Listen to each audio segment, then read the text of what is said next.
Muy buenas tardes, bienvenidos a la última sesión del Círculo Bastiat de este ciclo que fue enero-mayo del 2013, durante el cual, pues acabamos, después de 3 ciclos enteros, de analizar los principios de economía política de Karl Menger, y lo que resta por hacer para tener una idea más acabada de lo que fue la obra de Menger, yo creo sería, al menos en sus líneas generales, presentar qué es la Escuela Austríaca de Economía, cuyo inicio se sitúa precisamente con la publicación en 1871 de los principios de economía política de Karl Menger, ¿sí?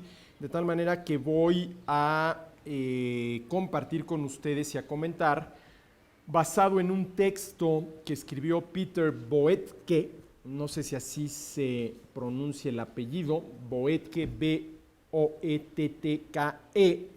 ¿sí? Precisamente tratando de sintetizar lo que es la Escuela Austriaca de Economía en 10 proposiciones básicas, ¿sí? En 10 proposiciones básicas, comenzando por la primera, que es la siguiente: solamente los individuos deciden y eligen. Solamente los individuos deciden y eligen. ¿Por qué es importante esta primera proposición, que prácticamente todos los que pertenecen o simpatizan con la Escuela Austriaca de Economía están de acuerdo? Porque va de nuevo, el problema económico de fondo es el de la escasez, y ese problema nos obliga a decidir y elegir. Así de sencillo. ¿Por qué decidimos y elegimos? De entrada, porque no tenemos tiempo para todo, o porque no tenemos el tiempo para hacer dos cosas al mismo tiempo, ¿sí? Entonces tenemos que decidir y elegir.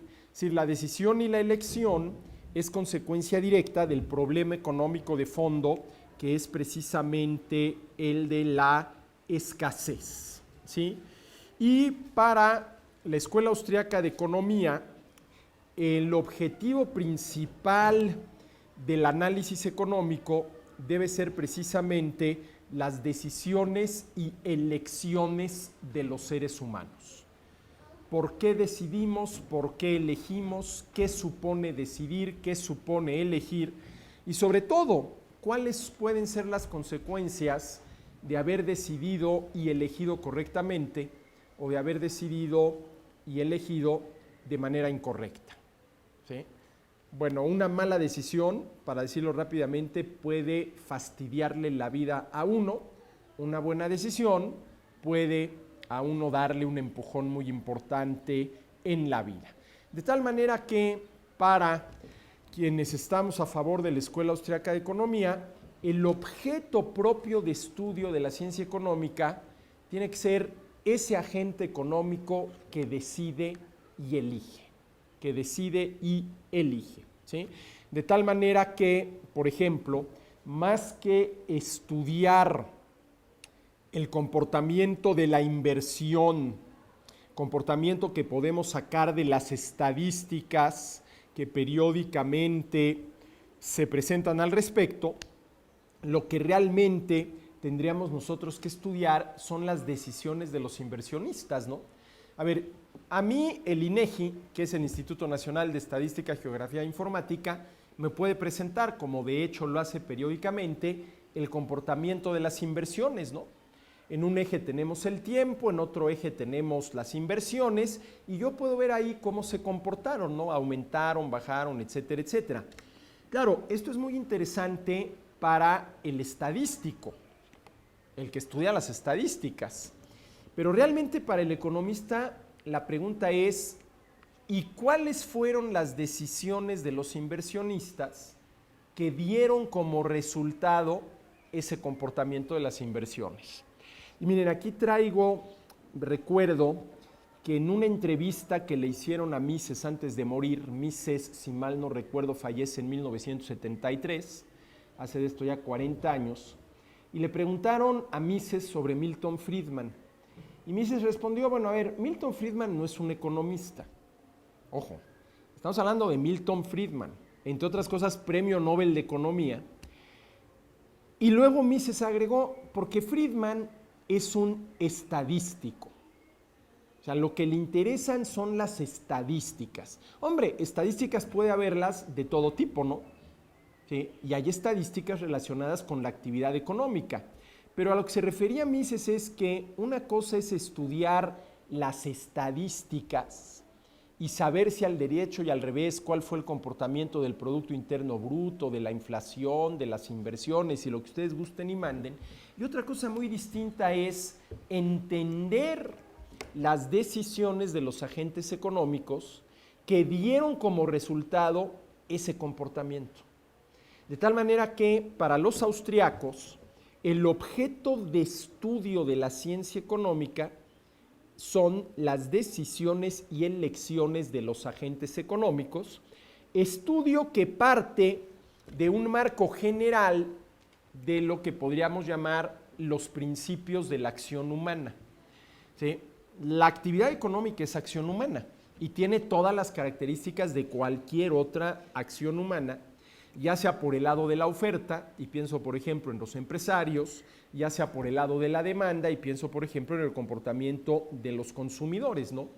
Y la actividad económica de los seres humanos o la conducta de los agentes económicos se debe de explicar de entrada a partir de los principios generales de la acción humana, entre los cuales podríamos señalar, por ejemplo, nosotros los siguientes. Cada vez que el ser humano actúa, lo hace con el fin de mejorar su situación.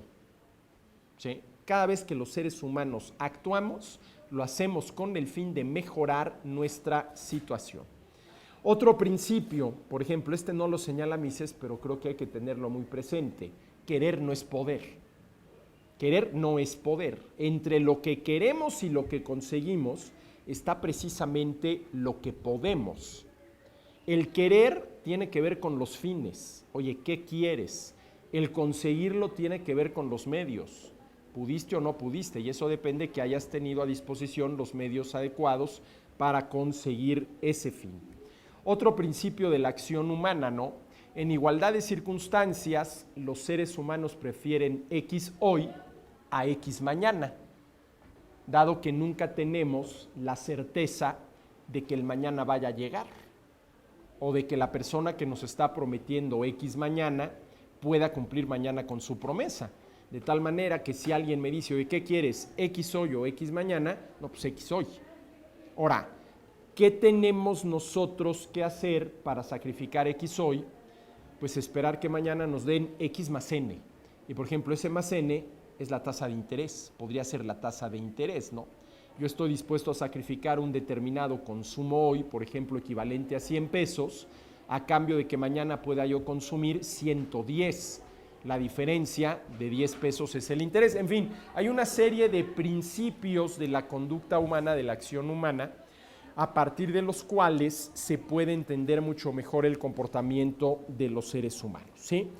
Bueno, la segunda proposición que menciona aquí en su texto Peter Boetke es que el estudio de los procesos de mercado es fundamentalmente el estudio, ¿sí? Primero, de lo que motiva a los seres humanos a intercambiar y en segundo lugar, de las instituciones o reglas del juego que regulan ese comportamiento de los agentes económicos que intercambian, ¿sí? Que intercambian. Y aquí la escuela austríaca ha utilizado un término, hasta donde yo sé utilizado por primera vez por Mises, que es el término cataláctica. Cataláctica, ¿sí? La cataláctica, que viene del griego catalaxia, que quiere decir, para decirlo de la manera más sencilla posible, el intercambio.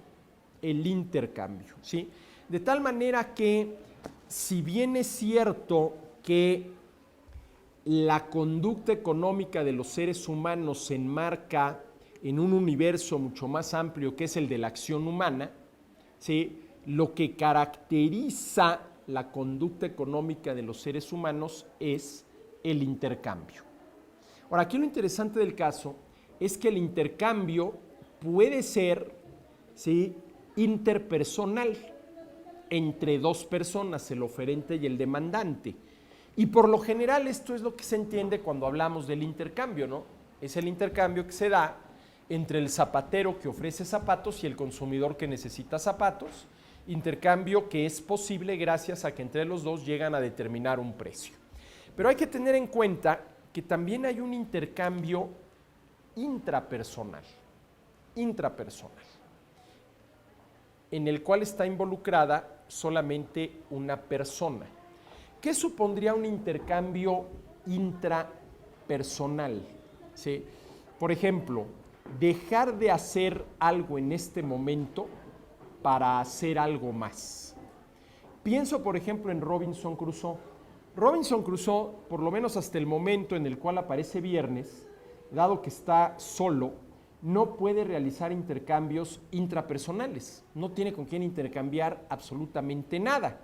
Entonces uno podría pensar, bueno, entonces, pues no habría ningún interés por parte del economista de estudiar a Robinson Crusoe si le hacemos caso a von Mises en el sentido de que lo propio, el objeto propio de estudio de la economía es el ser humano que intercambia, ¿no?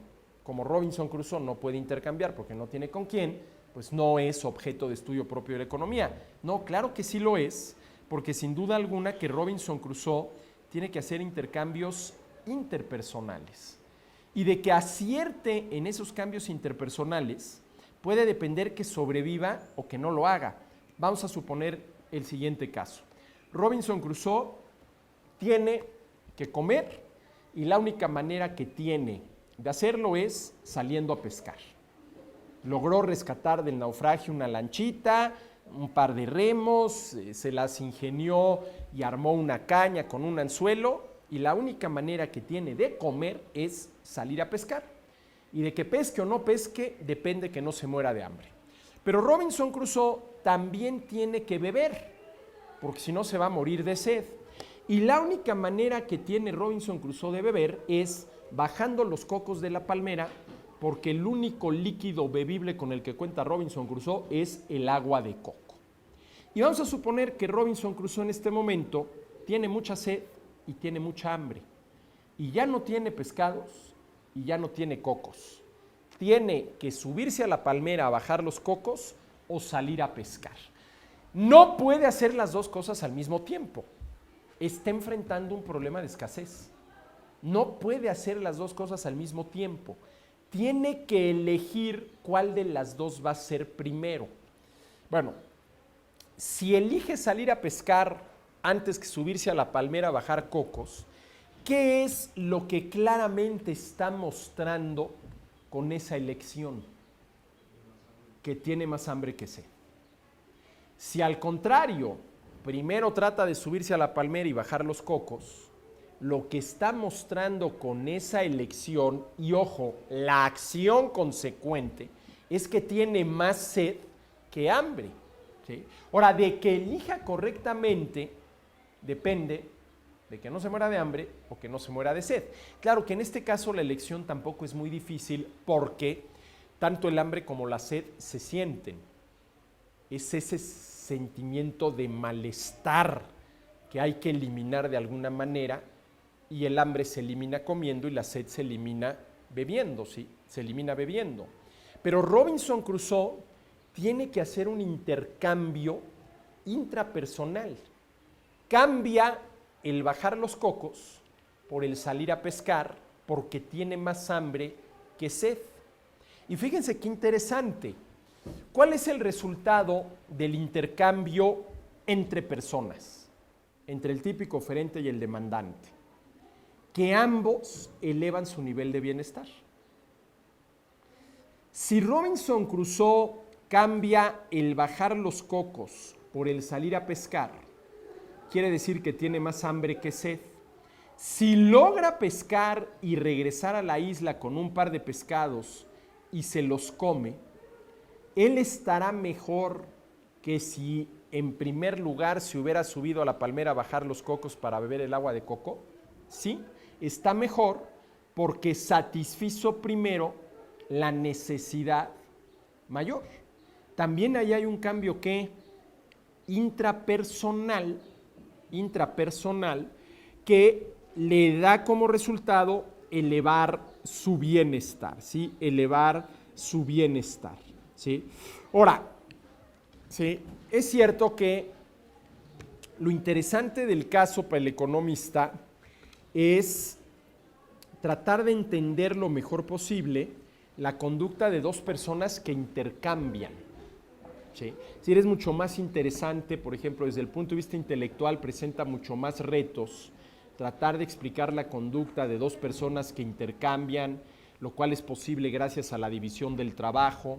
Uno produjo manzanas, otro produjo peras, etcétera, etcétera, que tratar de explicar el comportamiento de Robinson Crusoe, que es algo mucho más sencillo, ¿no? Que es algo mucho más sencillo, ¿sí? Y bueno, pues los austriacos, siguiendo en mises a esto, llaman precisamente cataláctica al estudio de los intercambios entre agentes económicos, ¿sí? Ahora, a ver, aquí hay una cosa muy interesante. Recuerden ustedes el asunto del lápiz, el Yo lápiz de Leonard Read, en el cual Read, y me refiero al texto, trata de dejar muy claro, y creo que lo logra, que no hay en el mundo absolutamente nadie que sepa cómo producir un lápiz de la A a la Z. No hay nadie que tenga todos los conocimientos teóricos y las habilidades prácticas para poder producir algo tan sencillo, o aparentemente tan sencillo, como es un lápiz. ¿Y por qué no hay nadie que tenga todos los conocimientos teóricos y habilidades prácticas para conseguirlo? Porque producir un lápiz de la A a la Z supone comenzar por don Alberto, que es el dueño del vivero, quien siembra una semillita en un botecito, semillita que al paso del tiempo, convertido en árbol, va a proveer parte de la materia prima para producir el lápiz. Y la Z sería, ¿sí?, la ya multicitada doña Tere, que es la dueña de la papelería, ¿sí?, en la cual se le ofrece el lápiz al consumidor final. ¿Sí? Y bueno, y todos los conocimientos teóricos y habilidades prácticas involucradas en el proceso de producción del lápiz, pues no hay absolutamente nadie que los pueda tener todos, ¿no? Entonces un lápiz es consecuencia de la cooperación humana. Hay muchísimas personas que aportan conocimientos y habilidades al proceso de producción del lápiz, aunque muchas veces ni siquiera estén conscientes de lo que están haciendo, ¿no? Don Alberto, que siembra una semillita, que sabe que si la cuida va a acabar convirtiéndose en un árbol, pues hombre, a lo mejor no piensa que ese árbol va a acabar siendo parte de la materia prima de un lápiz, ¿no? Imagínense que a la vuelta de 20 años, don Alberto, sí, de pronto tiene un lápiz en sus manos y dice, ay, en esta madera reconozco aquella semillita. Pues no, ¿verdad? Pero sin duda alguna que lo que hizo don Alberto, sí, fue parte del proceso de producción del lápiz, ¿no? Porque si no hubiera sembrado esa semillita que acabó convirtiéndose en el árbol que aportó parte de la materia prima para la producción del lápiz, pues no hubiera habido lápiz, ¿sí? Ahora, lo interesante del caso, jóvenes, y esto es algo verdaderamente maravilloso, y es algo que desafortunadamente yo creo que poco énfasis, si es que alguno, se hace en la carrera de economía, es cómo se arma todo el proceso de producción del lápiz. ¿Cómo se arma? Y se arma a través de los intercambios que van realizando todos aquellos que aportan algún factor de la producción al proceso de producción del lápiz. El ejemplo que yo les puse en clases. Vamos a suponer que el proceso de producción del lápiz es un rompecabezas y hay que poner cada pieza en su lugar y mientras falte una pieza, pues el lápiz no está terminado. La primera pieza del rompecabezas es don Alberto trabajando en su vivero. La segunda pieza del rompecabezas es don Enrique, el dueño del bosque al cual se va a trasplantar la plantita recién nacida para, con los cuidados adecuados, convertirse en el árbol que, etcétera, etcétera, etcétera. ¿Cómo entran en contacto estas dos primeras piezas? ¿Cómo caen en su lugar? A través del intercambio.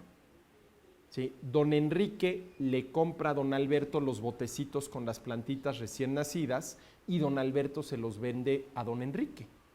¿Sí? Ahí tenemos ya que las dos primeras partes del proceso de producción del lápiz, concebido aquí para ejemplos didácticos como el armado de un rompecabezas, cayeron en su lugar.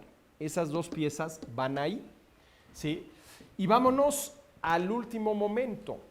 ¿Qué tipo de relación se establece entre doña Tere, que le ofrece al consumidor final el lápiz, y el consumidor final que necesita un lápiz?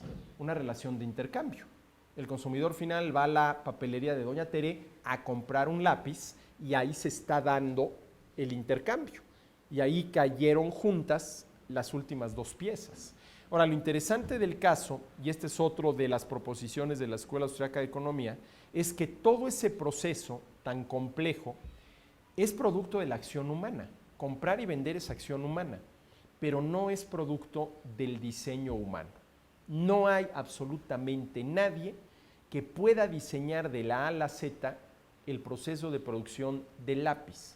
Porque si bien una vez que uno tiene el lápiz en la mano, por ejemplo, comparado con otros bienes o servicios como podría ser una computadora, el lápiz parece algo sumamente sencillo. Es un pedazo de madera con grafito adentro y una goma para borrar los errores y un anillito de metal que es el que permite que la goma se fije al cuerpo del lápiz. Pues, ¿qué tiene de complicado eso? A ver, vamos a suponer que el lápiz en sí mismo considerado no sea algo muy complicado, pero pensemos en el proceso de producción del lápiz. Eso sí es algo terriblemente complejo, terriblemente complejo. Pensemos, por ejemplo, en algo todavía más sencillo, una taza de té, agua hirviendo con hierbitas.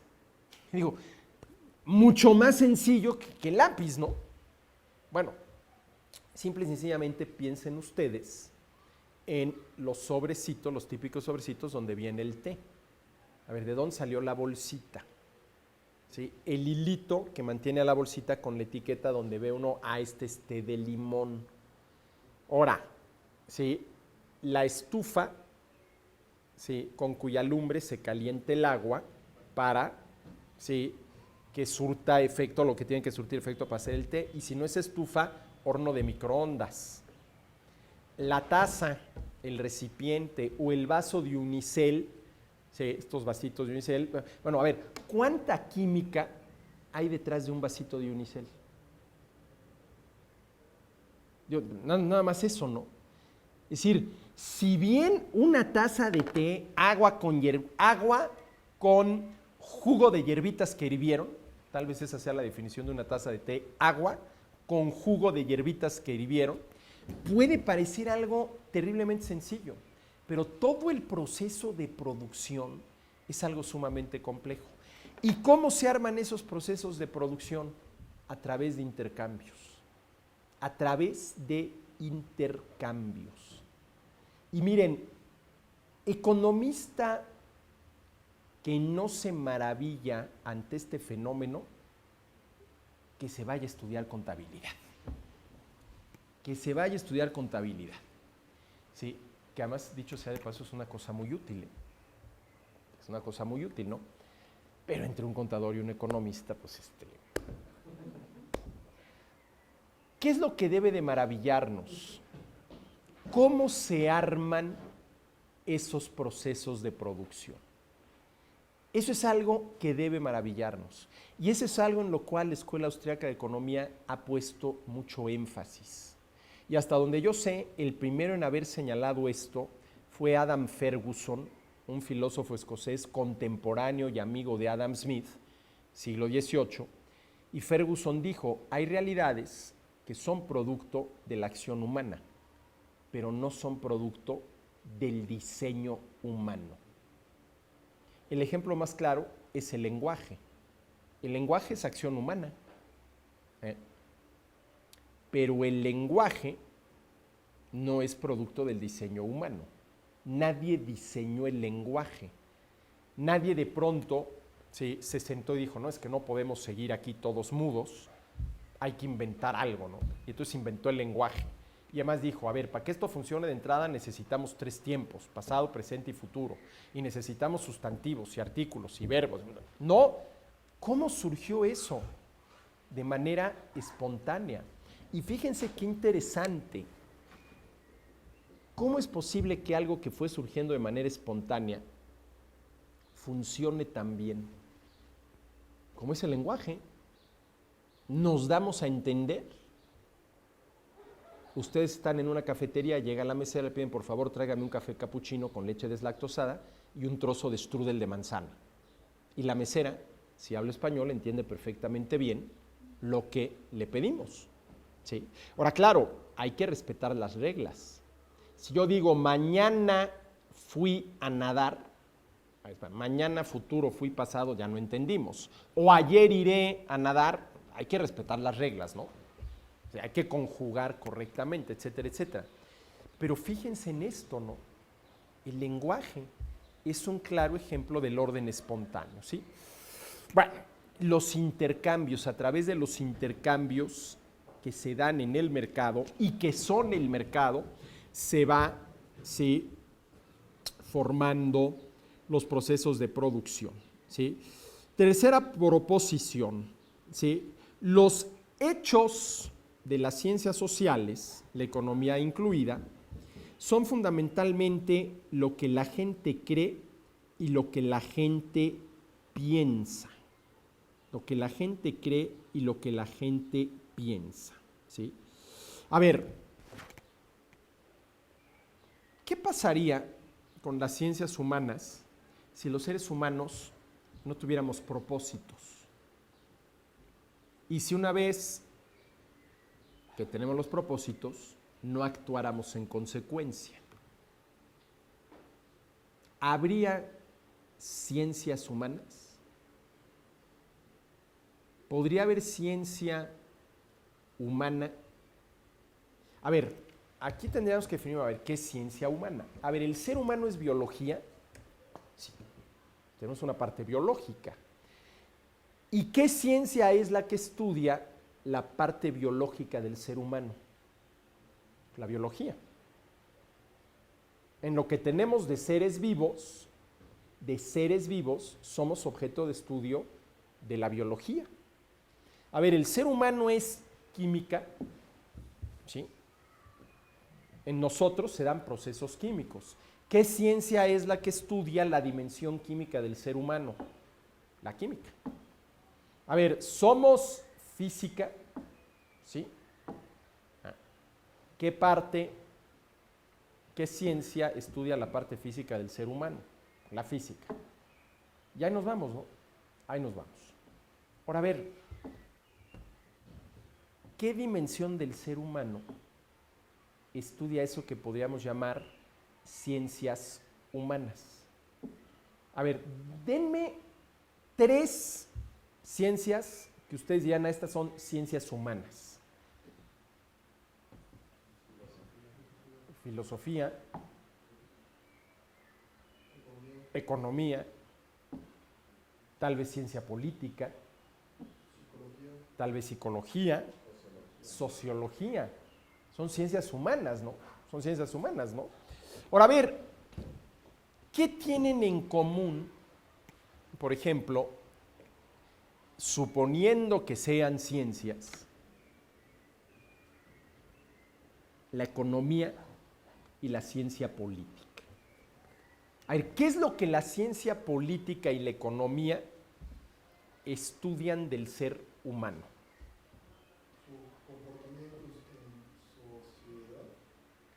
A ver, su comportamiento en sociedad. De acuerdo. Y ese comportamiento en sociedad, ¿qué supone del ser humano?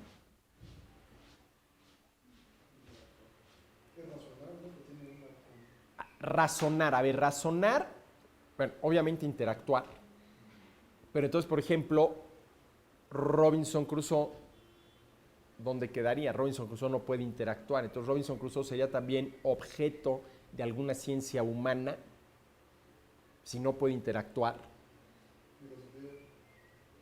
¿Y qué parte de la filosofía? Por ejemplo, la ética, ¿no? La ética. Sí, pero a ver, ¿qué tienen en común la ética, la economía y la ciencia política? ¿Qué es lo que las 3 estudian del ser humano?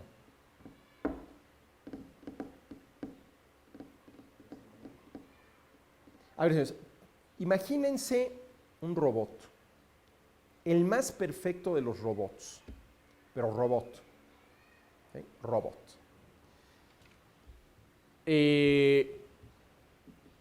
¿Sería objeto de estudio, por ejemplo, de la ciencia política, de la economía, por ejemplo, de la ética, un robot?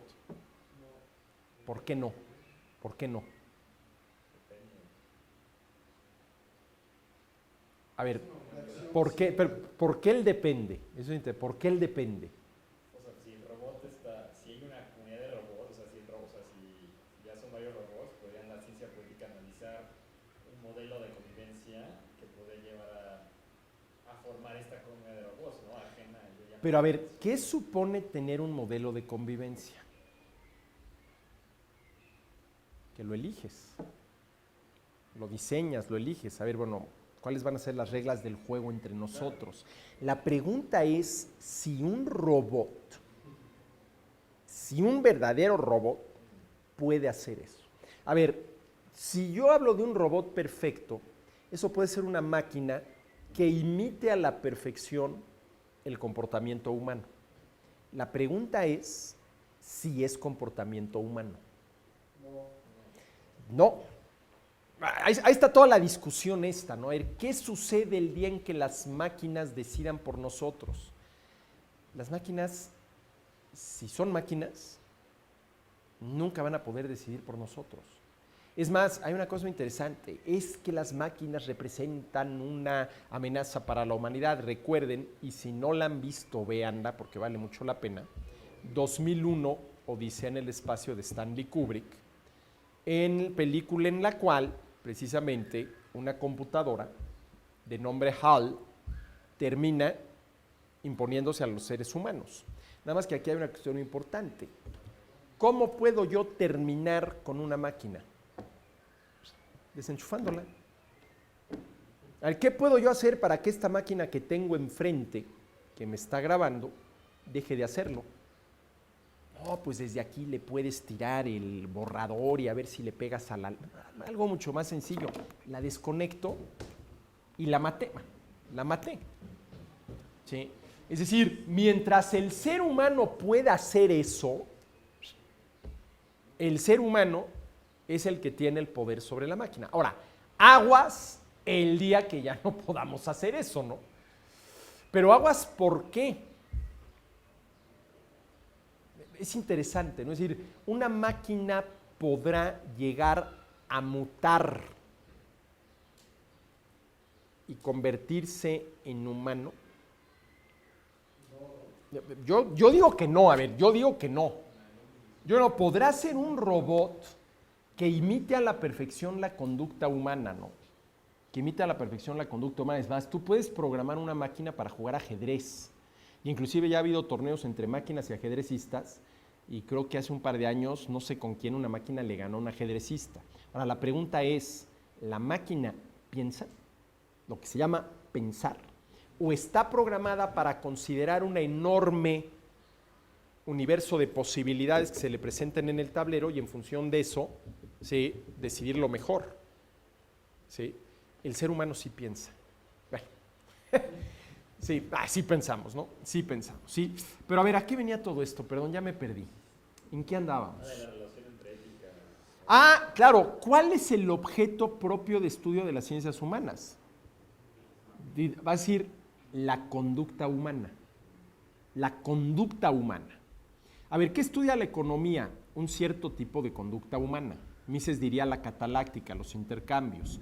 ¿Qué estudia la ciencia política? Otra dimensión de la conducta humana. ¿Qué estudia la ética? ¿Sí? Una cierta dimensión de la conducta humana.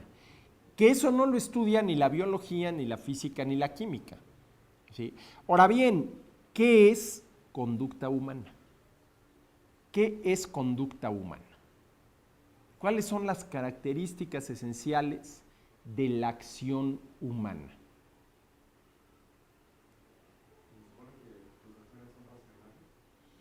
La racionalidad. Y antes de la racionalidad, bueno, a ver, y frente a las necesidades, ¿qué?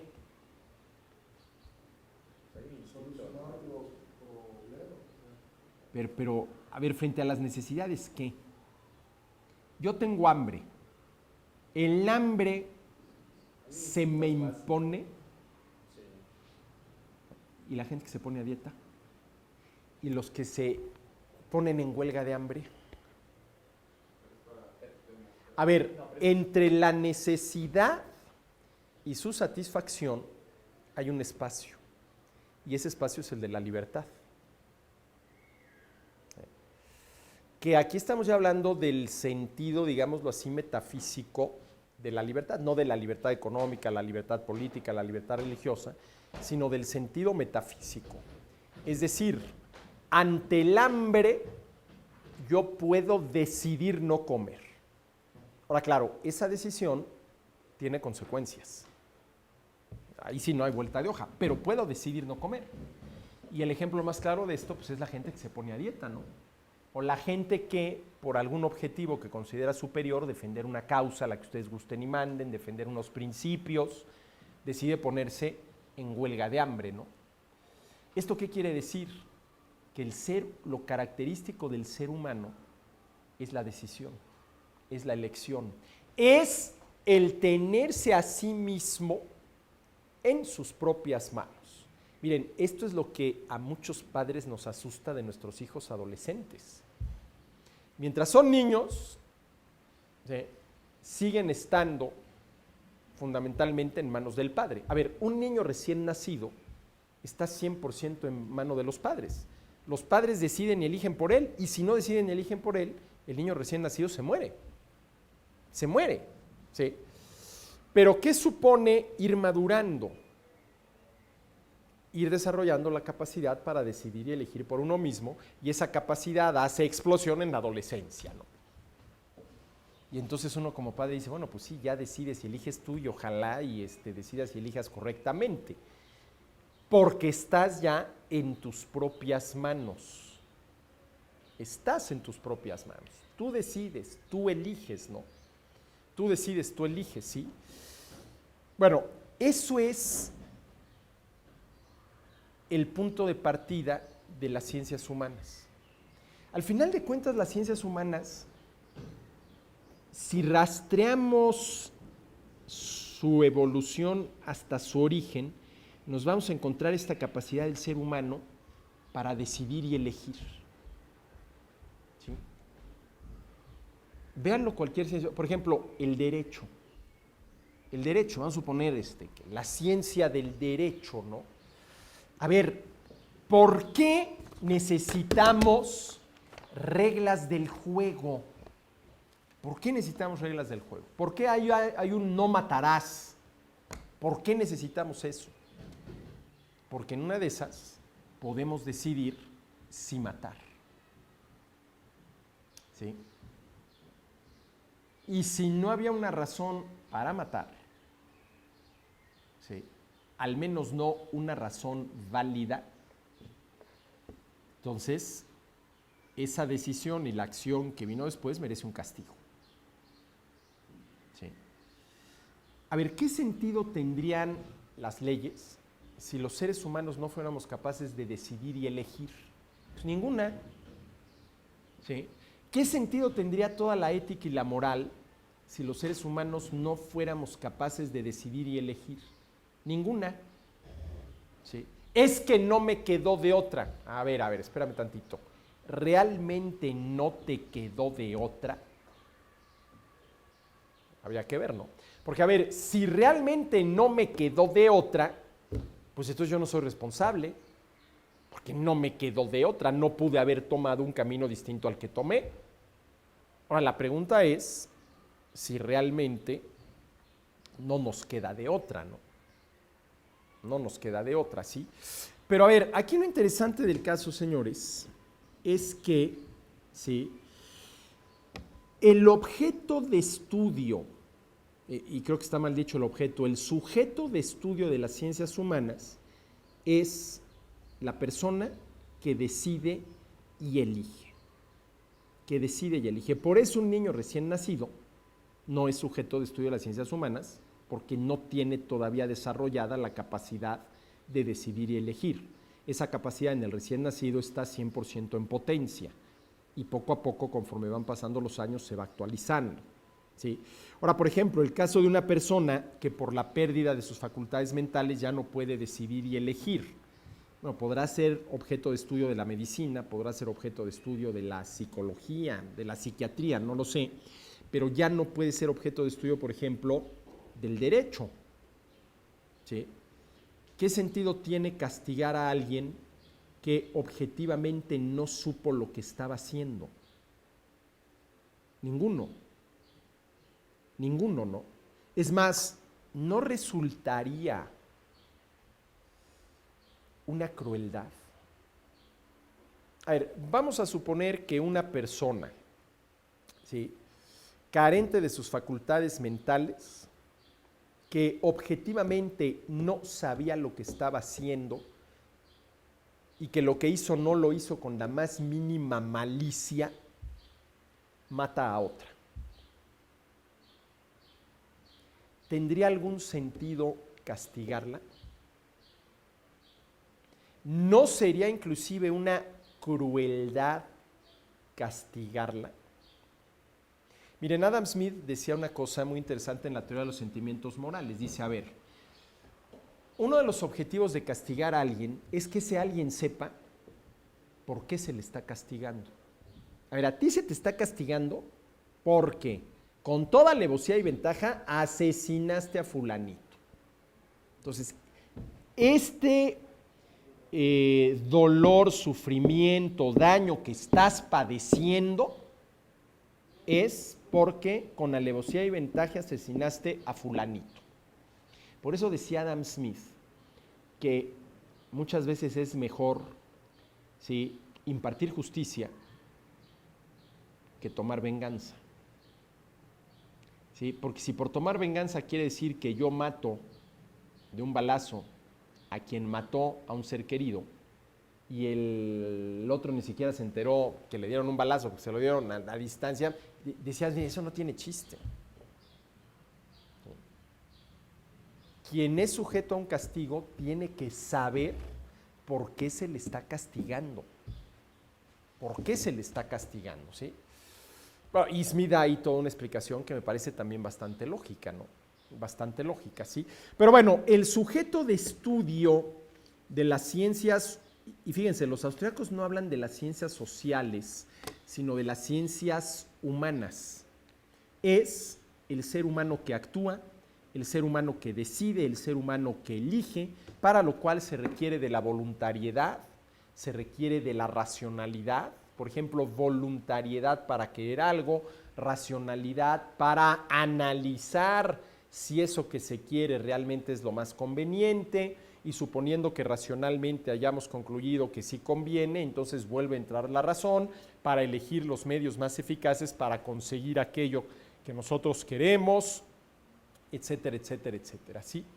Ese es el sujeto de estudio de las ciencias humanas. ¿Sí? Bueno, siguiente proposición, la proposición número 4. ¿Sí? La subjetividad de los agentes económicos, es el factor que al final de cuentas explica, por ejemplo, qué se produce. A ver, ¿qué es lo que se produce? ¿Qué es lo que se tiene que producir? Aquello que los consumidores valoren, ¿sí? Y la valoración es subjetiva. Entonces, hay un elemento subjetivo, la valoración, que es la que acaba determinando qué se debe producir, ¿sí?, según la que yo llamo la primera ley de los mercados. Hay que producir lo que los consumidores quieren. Así de sencillo. Hay que producir lo que los consumidores quieren. ¿Y por qué lo quieren? Porque lo valoran. ¿Y por qué lo valoran? Porque lo necesitan. Pero todo ese necesidad, valorar, querer, es subjetivo, depende del sujeto, ¿sí? Entonces, lo que están diciendo los austríacos es que estos elementos subjetivos, sobre todo por el lado del consumidor, son los que al final de cuentas van determinando todo el proceso económico. Y miren, esto ya estaba en Adam Smith, aunque Adam Smith no puso el énfasis en la parte subjetiva, sí señaló claramente que al final de cuentas somos los consumidores comprando o dejando de comprar en el mercado quienes decidimos de entrada qué se produce. Oye, no, pero no es cierto. A mí cuando me han preguntado qué se va a producir, bueno, cuando tú llegas al mercado y te encuentras los estantes llenos de mercancías, te están preguntando, ¿lo compras o no lo compras? Si lo compras, estás emitiendo un voto a favor de que eso se siga produciendo. Y si una buena cantidad de consumidores votan igual que tú, aquello se va a seguir produciendo. Si una cantidad de consumidores no suficiente no vota, pues no se va a seguir produciendo, ¿no? ¿Sí? Aquí está esta analogía entre la democracia política y la democracia que se vive en el mercado, ¿sí? Que se vive en el mercado, ¿sí? Y a ver, otro punto importante, ¿sí? Al final de cuentas son elementos subjetivos, ¿sí? Los que acaban por conducir todo el proceso económico, ¿sí? Y además, en este tema, habría que tomar en cuenta, ¿sí?, el costo de oportunidad. El costo de oportunidad. A ver, señores, ¿qué supone decidir? Elegir una entre dos opciones.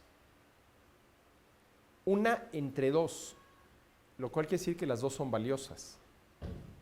Uno no se propone decidir frente a algo que no considera valioso, ¿no? Sí, frente a algo que no considera valioso. Sí. Y el costo de oportunidad supone haber elegido la opción que consideramos más valiosa. Pero eso no quiere decir que aquella que hicimos de lado no sea valiosa, ¿no? Llegan ustedes al cine, ven la cartelera y están entre Iron Man 3 o Star Trek 2, al menos en esta nueva saga que empezó hace unos cuantos años, ¿no? Si deciden entre alguna de las dos, quiere decir que la otra también era valiosa, ¿no? Pero como no puedo estar en dos cines al mismo tiempo, aunque ahora ya hay televisiones en las cuales puedes ver dos películas al mismo tiempo, bueno, estrictamente hablando no es que las puedas ver al mismo tiempo, ¿no? Porque entonces, no sé, tenías que volver como visco, ¿no? Pero, bueno, puedes estar un ojo al gato y otro al garabato, ¿no? Y entonces a lo mejor sí captas las dos películas al mismo tiempo, lo cual ya es mucha prisa, ¿no? ya es mucha prisa, ¿no? Pues vamos viendo una por una y con detenimiento, ¿no? Pero el tema del costo de oportunidad, ¿sí? De un costo de oportunidad, ¿sí? Bueno, la quinta proposición. El sistema de precios nos proporciona información que los agentes económicos consideramos indispensables para poder tomar las decisiones correctas. Fíjense, esto es algo en cual los austriacos han puesto mucha atención. ¿Qué es lo primero que necesitamos saber los agentes económicos, ya sea que estemos operando por el lado de la oferta o por el lado de la demanda, para tomar las decisiones correctas? Los precios. Por ejemplo, por el lado de la oferta, ¿cuál es el precio al que podré vender? Lo cual no pasa de ser un volado. Por el lado de la demanda, ¿cuál es el precio al que me están ofreciendo esto? Lo cual ya no es un volado porque lo estoy viendo, ¿sí? ¿Qué me indican los precios? Pero sobre todo, señores, ¿qué me indican los movimientos en los precios? Esto es lo importante. No tanto qué me indica un precio, sino qué me indican los movimientos, ¿sí?, en los precios, ¿sí? A ver, si aumenta, y me he dado cuenta que aumenta ya de manera sostenida, el precio del yogurt, ¿sí?, ¿eso a qué me debe de llevar como consumidor?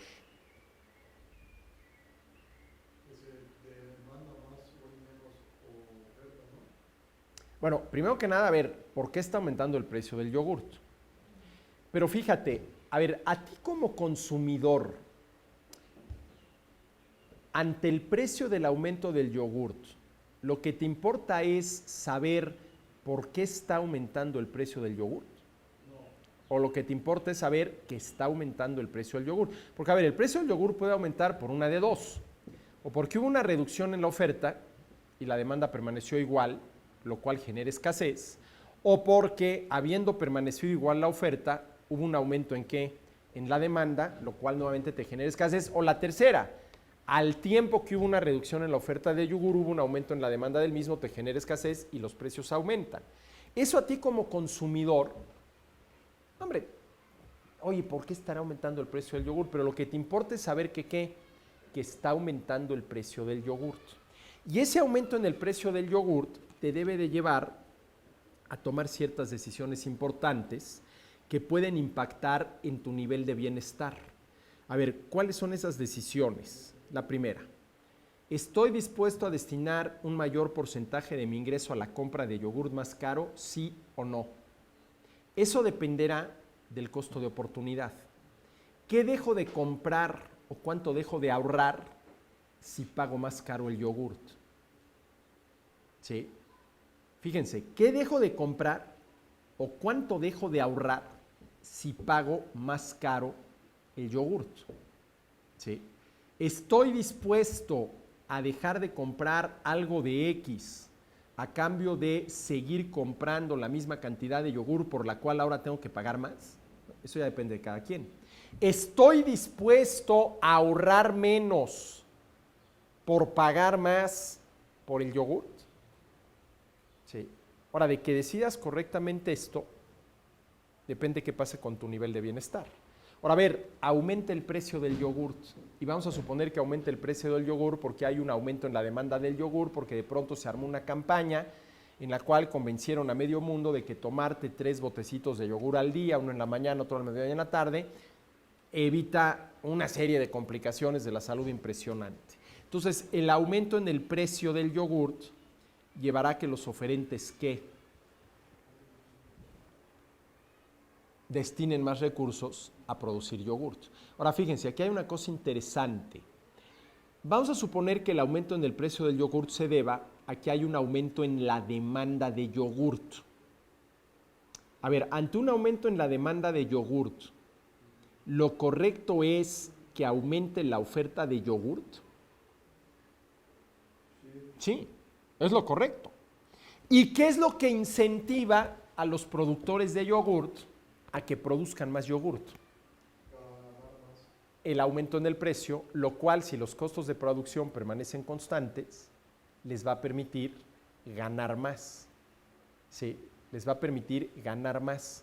Pero lo que están diciendo los austriacos es que los movimientos en los precios, para lo cual los precios tienen que moverse, lo que están haciendo es mandando información a los consumidores y a los oferentes para que estos tomen las mejores decisiones posibles, para que estos economicen. ¿Qué distorsiona las señales que mandan los precios a productores y consumidores? Pues el hecho de que el gobierno, por ejemplo, imponga un control de precios. Este precio no se mueve, ¿sí? Que generalmente los gobiernos imponen controles de precios cuando los precios deberían de moverse de la manera más libre posible. Desafortunadamente aquí en México lo vemos cada rato, ¿no? Empieza a aumentar el precio del huevo. ¡Qué barbaridad! Todos nos vamos a morir de hambre. ¿El huevo es el único alimento que hay en el mercado? Afortunadamente no. ¿Sí? Pero a ver, ¿qué se requiere? Vamos a suponer que empieza a aumentar el precio del huevo porque por obra y gracia de una enfermedad se tuvieron que sacrificar muchísimas gallinas ponedoras y disminuyó la oferta de huevo. Entonces hay escasez. ¿Qué se requiere para incentivar una mayor producción de huevos? Que el precio aumente. Que el precio aumente. Si tú no permites que el precio aumente, no se genera un incentivo muy importante para que alguien decida, oye, pues vamos a invertir en la producción de huevos, lo cual supone desde construir las granjas, comprar las gallinas, ¿sí? Cuidarlas mejor para que no les vaya a pasar lo que les pasó a las otras, que las atacó una enfermedad y hubo que sacrificar a 2,5 millones de gallinas, etcétera, etcétera, ¿sí? El que los precios se muevan, ¿no? ¿Sí? Por ejemplo, la semana pasada nos enteramos aquí en México que la Profeco había multado y cerrado no sé cuántas tiendas porque ofrecieron el huevo a un precio mayor del que la Profeco consideraba que era el adecuado. Bueno, eso es de una, ¿cómo le podríamos llamar? Barbaridad económica impresionante, ¿no? Impresionante, se sigue pensando esto, ¿sí? Bueno, la sexta proposición, que si no hay propiedad privada de los medios de producción, no hay manera de llevar a cabo un cálculo económico racional y no hay manera, ¿sí?, de que al final de cuentas se acabe produciendo aquello, ¿sí?, que efectivamente los consumidores valoran más. A ver, vamos a suponer que todos los medios de producción, las fábricas, la maquinaria, el equipo, fueran del gobierno. Entonces no habría mercado para factores de la producción. Y si no hay mercado para factores de la producción, no hay precio de los factores de la producción. Y si no hay precio de los factores de la producción, ¿cómo vas a decidir cuál es la mejor manera de utilizar los factores de la producción?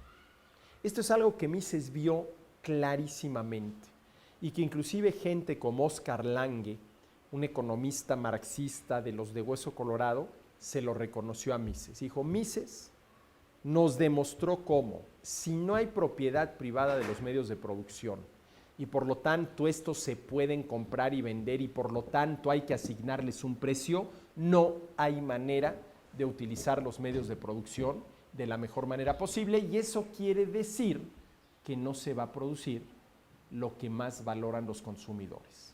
Y si no se produce lo que los consumidores valoran más, pues estamos haciendo un mal uso de los recursos escasos.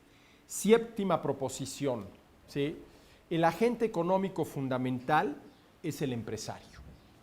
Y lo propio del empresario es inventar mejores maneras de satisfacer las necesidades, y la invención de mejores maneras de satisfacer las necesidades y la introducción al mercado de esos mejores satisfactores, lo que hacen es generar desequilibrio en los mercados. De tal manera que esta obsesión de la economía neoclásica por el equilibrio, y los primeros exámenes de economía son, a ver, jovencitos, aquí tienen las dos ecuaciones, resuelvan el sistema y díganme cuál es el precio y la cantidad de equilibrio. ¿Sí? Todo ese afán por el equilibrio tendría sentido en una economía en la cual no se introdujeran nunca novedades. Porque en el momento en el cual en un mercado se introduce una novedad, un satisfactor que satisface de mejor manera las necesidades de los consumidores, eso necesariamente te genera ¿qué? Desequilibrios. ¿Sí? ¿Y cuál es el reto ante los desequilibrios? Que genera la competencia. ¿Sí? Que los competidores se ajusten lo más rápido posible. ¿Y cuál es una de las condiciones para que los competidores se ajusten lo más rápido posible? Que los precios se puedan mover lo más rápido posible. Y si se deja que se muevan, los agentes económicos van a mover los precios lo más rápido posible, ¿no? Lo más rápido posible, ¿sí? La octava proposición, pues que, hombre, el manejo del dinero por parte de los bancos centrales, suponiendo que se acepte su existencia, es algo sumamente importante. Es decir, mantener el poder adquisitivo del dinero no es solamente un imperativo de tipo ético, porque la pérdida del poder adquisitivo de dinero supone, ¿sí?, que a los consumidores alguien les está quitando poder adquisitivo, y eso es un robo, sino también es una exigencia desde el punto de vista técnico, ¿no? A ver, si los precios se mueven por razones de mercado, porque se generó o sobreoferta y entonces el precio baja, o se generó escasez y entonces el precio sube, esos movimientos de los precios lo que permiten es que los mercados tiendan ¿a qué? al equilibrio, tiendan, ¿sí? Y claro, ahí los precios están cumpliendo ¿qué? Con sus funciones. Pero ¿qué sucede si un banco central pone en marcha una política monetaria inflacionista y los precios empiezan a subir? No porque haya escasez, sino precisamente porque hay una mayor cantidad de dinero persiguiendo a la misma cantidad de bienes y servicios, por lo que a cada uno de esos bienes y servicios ahora le toca una mayor cantidad de dinero, lo cual quiere decir que el precio subió. Ese es un asunto completamente distinto. ¿Cuál es el problema con esto? Y esto Mises lo vio muy claramente, que no todos los precios suben al mismo tiempo cuando hay inflación. Si todos los precios, incluidos sueldos y salarios, subieran en el mismo porcentaje al mismo tiempo cuando hay inflación, la inflación no te plantearía ningún problema.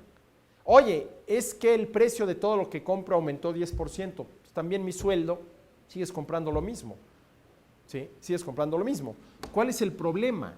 Que no todos los precios aumentan al mismo ritmo, al mismo tiempo. Entonces, cuando hay inflación, hay ganadores y hay perdedores. ¿Y quién es el principal ganador de la inflación? Quien la provoca. Y ese es el gobierno.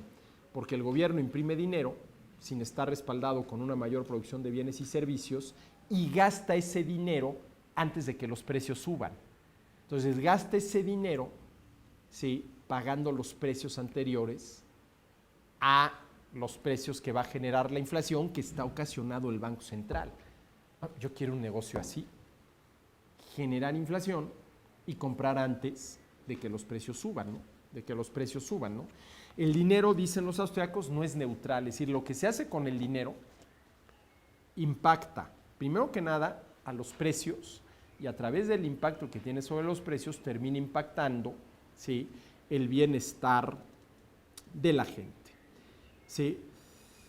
La novena proposición, que es algo muy técnico, y esto yo creo que valdría la pena para un círculo Bastiat porque es interesantísimo, ¿sí?, tiene que ver con que la estructura de capital, de bienes de capital de una sociedad, es algo sumamente heterogéneo, ¿sí?, lo cual quiere decir... A ver, ¿qué quiere decir que la estructura de capital es heterogéneo? A ver, no todos los medios de producción pueden usarse para producir lo mismo. Lo cual quiere decir, por ejemplo, que cambios en la demanda pueden generar cambios en la oferta, pero todo eso toma tiempo. A ver, imaginemos que en una economía se producen 3 bienes, A, B y C. ¿Sí? Y se producen con 3 tipos de bienes de capital, X, Y, Z. Con X se produce A, con Y se produce B y con Z se produce C. ¿Sí? Si A se pudiera utilizar tanto para producir si X se pudiera utilizar tanto para producir A como para producir D, y de pronto la gente deja de consumir A porque ahora está demandando D, ¿cuánto se tardaría en dejar de producir A para empezar a producir D? Nada. Porque si ese bien de producción, ese capital X se puede utilizar tanto para producir A como para producir D, pues dejas de producir A y produciste D. Ahora, ¿cuál es el problema con los bienes de capital, con los bienes de producción? A ver, todos los bienes de capital, instalaciones, maquinaria y equipo que se utilizan para producir automóviles, no se pueden utilizar para producir armazones de lentes. De tal manera que si se dejara de producir automóviles, porque ya nadie demanda automóviles, porque ya todo mundo puede volar como Superman, ¿sí?, ¿qué tendría que suceder con todos esos bienes de producción? Se volverían inútiles, ¿sí? Pero el trabajo utilizado en producir automóviles, que ahora ya no se utiliza para producir automóviles, porque no mandan automóviles, tendría que empezar a utilizarse, ¿qué?, para producir algo más. Pero eso supone transformar todos esos bienes de capital que se utilizaban para producir automóviles, ¿en qué? En bienes de capital para producir algo más. ¿Y eso qué? Eso lleva tiempo. Eso Capital humano lleva mismo, tiempo. ¿no? O sea, Claro, para que aprendan y todo. hay que, ¿cómo le podríamos llamarlo? Recapacitarlo, ¿no? Una persona que toda su vida se dedicó a producir, obrero, se dedicó a producir automóviles, pues le tiene una recapacitación para producir armazones de anteojos, ¿no? Para producir armazones de anteojos, ¿sí? Y esto es algo muy interesante, ¿no? A ver, ¿cómo está constituida, ¿sí?, la estructura de bienes de capital en una sociedad? Miren, es lo que sucede con los factores con cualquier factor de la producción, comenzando por el trabajo. Los factores de la producción tienen dos características. Primero, son escasos. A ver, el pedazo de tierra que utilicé para sembrar tabaco, no lo utilicé para sembrar café. Ahí está el costo de oportunidad. Ya me fui al revés, pero en fin. Y su uso es alternativo. A ver, un pedazo, la tierra cultivable en este planeta es limitada. Podemos sacarle mejor provecho, pero es limitada, es escaso. Y es de uso alternativo. Ahora sí, la tierra que utilicé para sembrar café, no la utilicé para sembrar tabaco. Ahora, a ver, si los bienes de producción son escasos y de uso alternativo, tendrán que utilizarse para producir ¿qué? Aquello que los consumidores valoren más. Ahora, aquí hay una cosa muy interesante. ¿Y cómo saber esto? Pues híjole, cuando uno no sabe algo y quiere saberlo, solamente hay una manera de resolver el problema: preguntando, averiguando. Entonces quiere decir que si yo tengo algunas hectáreas de tierra y no sé qué sembrar, voy a armar una encuesta a nivel nacional a ver qué es lo que los consumidores quieren. No, tengo que correr el riesgo de sembrar lo que yo considere que los consumidores van a valorar, y entonces una vez que se los estoy ofreciendo, ahí es cuando les estoy preguntando: ¿y quién es el que resuelve este problema? El empresario. El empresario, ¿no? Que esta es otra de las cosas que los austríacos tienen muy claro, ¿no? Tienen muy claro. Miren, ustedes revisen cualquiera de estos tabicotes, textos iniciáticos de la economía, ¿cuántas veces mencionan al empresario y la empresarialidad? Cuando es lo básico. Es lo básico, ¿no? ¿Quién es el que decide qué se va a producir? Al final de cuentas el consumidor, pero de entrada el empresario. Ya produje esto, se lo voy a ofrecer al consumidor, vamos a ver cuál es su respuesta. Pero de entrada yo ya lo produje, ya incurrí en un costo de producción y ojalá y le haya atinado a lo que produje y al precio al cual lo estoy ofreciendo. Porque, a ver, un producto en el mercado puede ser rechazado por dos razones: o porque el precio no es adecuado, yo consumidor sí lo quiero, pero no a ese precio, ¿sí? Me pasó ayer fui al gimnasio, salí cansadón del gimnasio, se me antojó un chocolate y me metí a la típica tienda de alimentos esos proteínicos que venden, y vi una barra de chocolate que se me antojó mucho y dije, a ver, ¿cuánto? 84 pesos. Bueno, me fui al destaquillo de la esquina y me compré mi Carlos V por 8 pesos y muy contento. 84 pesos. Y dije, bueno, ¿y esta barra de chocolate qué hace? 84, era grandecita, ¿cierto? Pero 84 pesos, ni yendo a bailar a Chalma, ¿no? Entonces, un producto puede ser rechazado o porque el precio está equivocado. Hombre, si esa barra me lo hubieran vendido, a lo mejor hasta 20 pesos, a lo mejor, ya 20 pesos me hubiera parecido caro, pero a lo mejor lo pago. Pero con 84 no, pero ahí el problema era el precio, no el producto. Si el producto me lo hubieran ofrecido a 10 pesos, muy probablemente lo hubiera comprado, ¿no? O la otra, mira, aunque me lo regales, entonces el problema es el producto, ¿no? El problema es el producto. Y miren, aquí hay una cosa muy interesante. ¿De qué dependen las utilidades del empresario? De que haya resuelto correctamente dos preguntas: ¿qué producir y cómo producirlo. El cómo producirlo tiene que ver con el costo de producción. ¿Quién es el que responde esas dos preguntas en una empresa? ¿Qué producir y cómo producirlo? El empresario. Y de que haya respondido correctamente esas dos preguntas, depende que obtenga ganancias. Produje lo que nadie quería, perdiste. Produje lo que todo mundo quiere a un costo de producción que me permite ofrecerlo a un precio que obtengo ganancias. ¿Acertaste? Sí, acertaste, ¿no? Y miren, esto es algo que mucha gente no entiende. El otro día tuve yo una discusión sobre las utilidades, porque estamos en mayo y mayo es el mes del reparto de utilidades.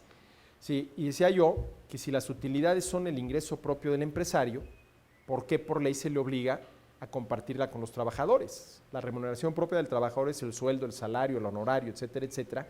Bueno, una cantidad de gente que se opuso a esto y hubo alguien que me dijo, ¿y qué el empresario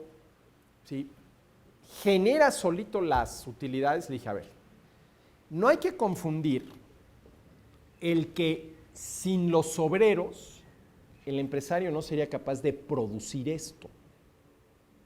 Eso está muy claro. Pero no hay que confundir la producción de esto con la generación de utilidades. Claro que sin el obrero que está ahí en la maquinaria haciendo lo que tenga que hacer para que de la máquina salga esto, pues el empresario no le puede ofrecer al consumidor esto. Pero de eso que hace el obrero no dependen las ganancias. Las ganancias dependen de que el empresario haya acertado al decir esto es lo que hay que producir y hay que producirlo de esta manera. Y en eso el obrero no tiene absolutamente nada que ver. ¿Sí? Y aquí hay que distinguir muy claramente una cosa de la otra. ¿Sí? Bueno, y para terminar, señores, la proposición número 10, que nada más la voy a mencionar porque nada más la voy a mencionar porque ya la mencioné varias veces, es que hay realidades, como son los procesos de producción de las mercancías, que evidentemente son consecuencia de la acción humana, pero que no son del diseño humano. Y por ejemplo, algo en lo que Hayek, que por cierto esta es la semana Hayek, organizado por el MLM, el Movimiento Liberal Mexicano, y van a andar en varias universidades hablando de Hayek. ¿No van a venir aquí a la UP? ¿No saben? El año pasado... Mañana va a ser en la Iñaki que quedó en la librería de Octavio Paz. En la librería Octavio Paz del Fondo de Cultura Económica, ahí frente y junto a la Gandhi. ¿A qué horas va a ser? A las, creo que 6:30 de la tarde. 6:30 de la tarde, ¿sí? Bueno, valdría la pena ir. Pero lo que decía Hayek, a ver, señores,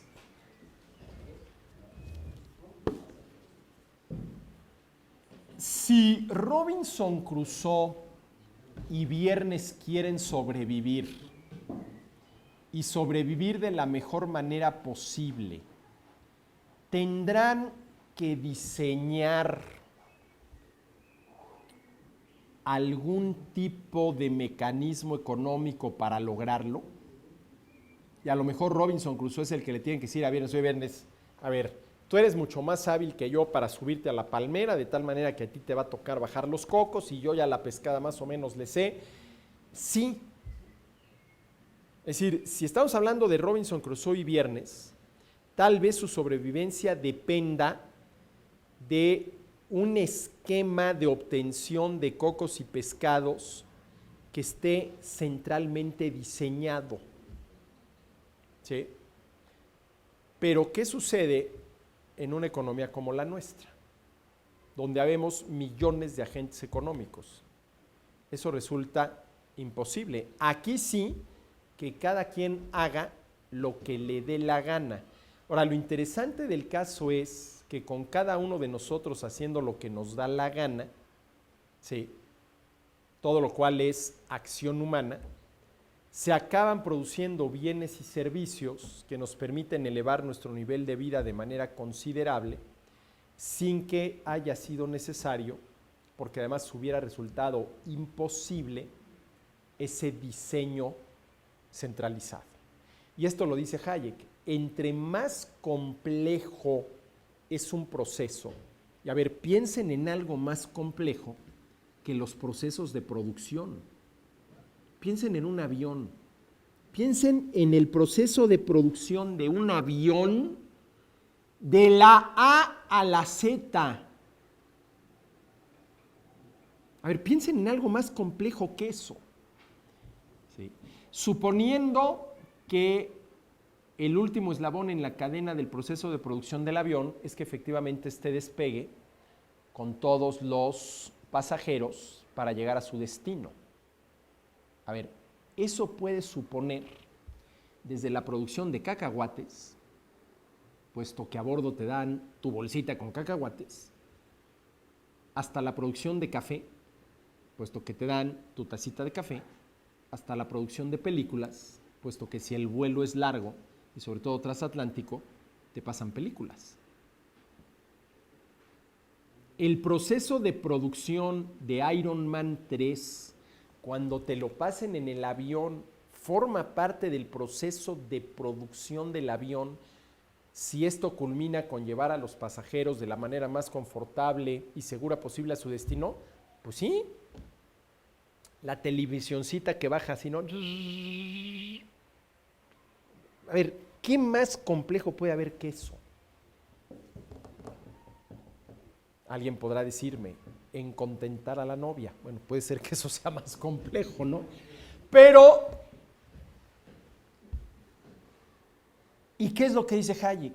Hay que confiar en el orden espontáneo, que las piezas vayan cayendo en su lugar. Ahora, ojo, esto de que vayan cayendo en su lugar tampoco es exacto, porque no es que vayan cayendo en su lugar, ¿no? Es que de pronto la Warner Brothers llegó de acuerdo con Mexicana, bueno, no, Mexicana ya está un poco difícil, con Aeroméxico para pasar las películas de la Warner Brothers en los vuelos de Aeroméxico. Ahí hay un intercambio, ahí ya dos piezas se embonaron, ¿no? ¿Y de dónde vienen los cacahuates? ¿Y de dónde viene el café? Y ¿sí? Bueno, señores, pues con esto damos por terminado el Círculo Bastiat de enero-mayo de este 2013. Damos por terminada la exposición que nos llevó prácticamente año y medio de los principios de economía política de Menger. Y a mí no me resta más que, primero que nada, agradecerles a cada uno de los participantes el que fielmente hayan estado aquí martes sí, martes no.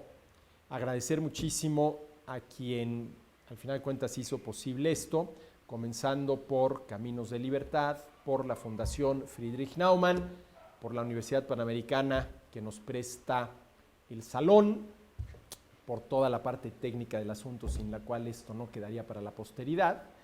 Sí, y decirles que bueno, esto se reanuda en el mes de agosto, cuando se reanude el semestre aquí en la universidad, ya vía Twitter. Les diremos exactamente qué martes, yo debo tener muy claro los martes, y que pueden ustedes estar seguros que me voy a esforzar en las próximas semanas por ver qué tema vamos a tocar la siguiente vez.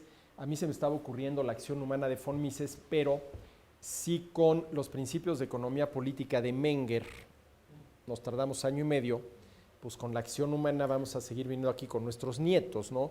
Y también no creo que sea muy didáctico, ¿no? Tardarnos tanto, entonces no sé, tengo que pensar bien qué temas, qué lecturas y sobre todo ver que ahora sí tengamos las lecturas, ¿no? Pero bueno, yo de veras les agradezco muchísimo que hayan estado aquí y aquí nos vemos en agosto. Muchas gracias.